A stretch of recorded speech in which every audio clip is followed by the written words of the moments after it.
in a bizarre series of weeks. It seemed like this week was stranger than even the ones that came before. But the abuse of the pardon power essentially gives him an opportunity to tell everyone around him, Congress is absolutely giving its power away, and in this case, really the most important power we have, which is the power of the purse. Oh, make no mistake, I take him as serious as a heart attack. Okay. It was supposed to be a routine night.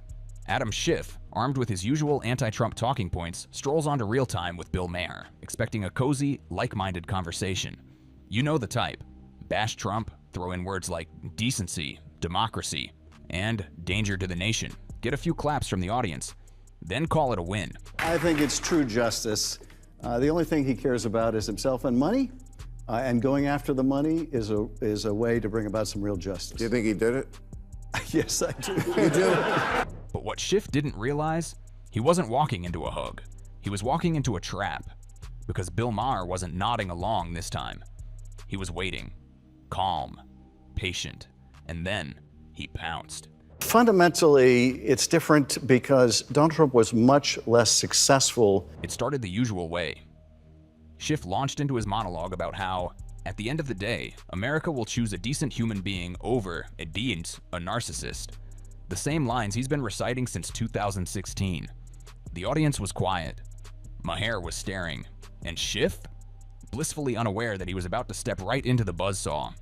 Then it happened. We have got shifty criminals in San Francisco. Democrat Adam Schiff's bags are stolen from his car in San Francisco. Trying to show how in touch he is with regular folks, Schiff told a story. He said his luggage got stolen in San Francisco, which, let's be honest, happens more often than not in some of these cities now, and he ended up at a local Target. You know what the cashier told him? All Democrats are assholes. Not a conservative activist, not a GOP donor. A cashier in San Francisco. Now pause for a second.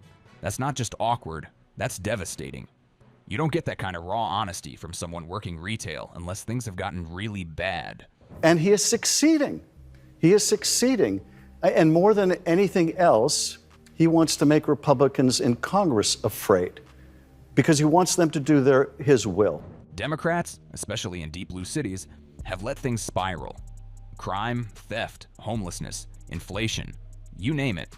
And regular people aren't blaming some abstract system or a broken economy.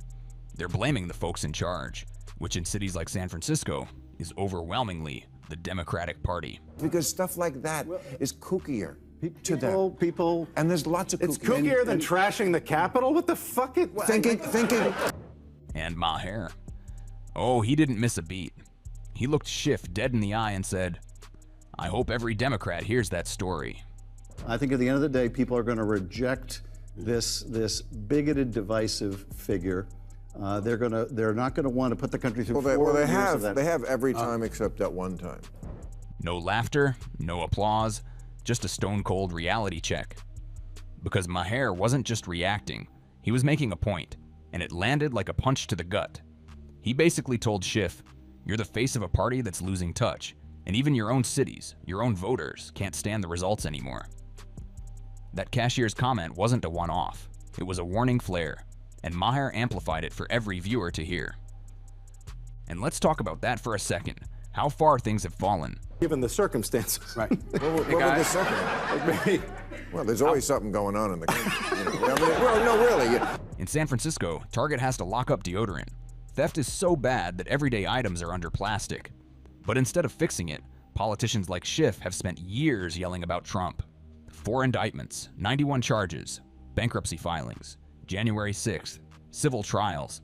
They've thrown the book down and several libraries at Trump. And yet somehow Trump is still the frontrunner, still commanding crowds, still rising in polls. And Schiff, he's still talking about how people are going to reject divisiveness. Maher's not buying it, and he's not alone. Because when your cities are collapsing and your message is still orange man bad, people tune out, people move on, people start voting differently. You can't do that. You can't be like, well, there's a war on. We have to stick with me. I mean, that doesn't work. It's a depression. Stick with me. And Bill Maher, a man who's voted blue his entire life, finally said out loud what many on the left refuse to admit. You can't gaslight people into ignoring what's right in front of their faces. You can't call crime complicated when someone just got mugged 2 blocks from their home. You can't call inflation transitory when milk is $8. You can't keep lecturing people about democracy when they can't even afford groceries. That's the disconnect. That's the rot.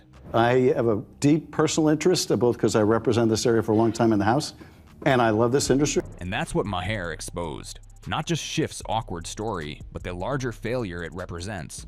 A party so caught up in its own righteousness that it forgot how to lead. And Schiff? Schiff became the face of that failure in real time, on live television. With cameras rolling, it wasn't just a roast, it was a reckoning. You can't do that. You can't be like, well, there's a war on. We have to stick with me. I mean, that doesn't work. Let's be honest. The most brutal part of the entire Bill Maher versus Adam Schiff clash wasn't the part where Maher mocked woke ideology or even when Schiff stumbled through a rehearsed defense of Biden. No, the real damage came when Maher, in that signature dry delivery of his, casually dropped a truth bomb that didn't just hit Schiff. It scorched the entire Democratic strategy. The Atlantic said we shouldn't separate sports by sex. That's insane, he said, and the audience laughed. But Maher wasn't joking. You could feel the air change. He wasn't talking about culture wars for clout. He was pointing to the core reason millions of Americans, against all odds and indictments, still pull the lever for Trump. Okay. All right, here's what people want to know. What are the panel's thoughts on the jury awarding, oh, this happened just before we went on the air, the jury awarding E. Jean Carroll. See, Maher laid it bare. Trump may be awful, but he lives in reality. And just when Schiff might have recovered, comes in Stephen A. Smith. Yes, that's Stephen A. Smith, ESPN loudmouth, proud liberal, and usually a dependable voice for the left. But on this night, even he had enough. He practically leaned across the table and said what half the country's been screaming for years. You've thrown everything at him, and he's still here. Still the nominee. Still winning. I respect the fact that you don't share my pessimism. I truly do. I understand where you're coming from. But I think that's part of the problem. I think the Democratic Party should share my pessimism. I think they should be on high alert. And he didn't stop there. He rattled off the full rap sheet. 4 indictments, 91 criminal counts, bankruptcies, civil cases. Still standing. The man has more than 9 lives, Smith joked. But the laughter was nervous because the message underneath was deadly serious. Schiff looked like someone had pulled the rug out from under him. Maher just nodded. No counterpoint, no rescue mission. Just silence, because what was there to say? The guy they spent years trying to bury was somehow stronger than ever. I think they need to treat him with the seriousness that it deserves. And then came the kicker. Schiff made the worst prediction in the history of cable news. Straight-faced, he declared, Joe Biden will beat Donald Trump because Americans want a decent human being. That aged like expired cottage cheese because, spoiler alert, Trump won. Biden lost. Schiff's smug little soundbite turned into the meme of the week. Twitter, well, X, had a field day. Even the liberal media tiptoed away from it like it never happened. That one line became a symbol of everything wrong with elite bubble thinking. The assumption that elections are decided on vibes, while the rest of the country is dealing with inflation, rising crime, and collapsing public trust. Schiff wasn't just wrong. He was confidently wrong, and the internet doesn't forget that kind of mistake. Make no mistake, I take him as serious as a heart attack. Okay. I'm optimistic, but we're going to have to fight tooth and nail, and one of the biggest obstacles we're going to have to overcome is all the efforts to prevent people from voting. Okay. We're going to have to turn out our people. We're going to have to work like never before. And here's the subtext everyone could hear even if no one said it out loud. Schiff sees Biden's political capital burning down like a California wildfire, and he's grabbing the nearest escape pod. This wasn't a principled critique. It was pure political survival. Schiff wants distance from Biden now that the president's poll numbers are circling the drain and even Democrats are whispering about alternative options. And Maher, he just sat there, watching the fireworks. Because he didn't need to say more. Everything that went down, the woke delusions, the failed predictions, the sudden Biden skepticism, proved his larger point. Our democracy is on the line because it damn well is. Right. I take this as serious as a heart attack. The reason Trump survives isn't because he's some genius tactician. It's because, at the very least, he acknowledges reality. While his opposition is busy debating the ethics of locking up pronouns and pretending inflation isn't real, he's talking about gas prices and groceries. For many Americans, that's all it takes.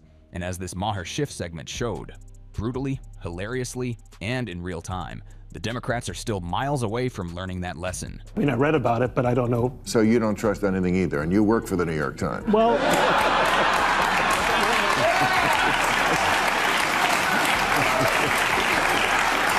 when the New York Times does its full reporting, I will trust that. Okay. And when you think the story couldn't get any juicier, comes Brett Stevens. Yes, a New York Times journalist, straight up confessed on air that he doesn't even fully trust his own paper. Let that sink in for a second. This isn't some rogue podcaster in a hoodie.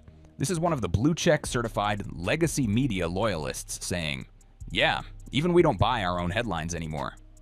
If this shook your trust in the headlines, smash that like, subscribe, and join the rebellion. It's only getting louder.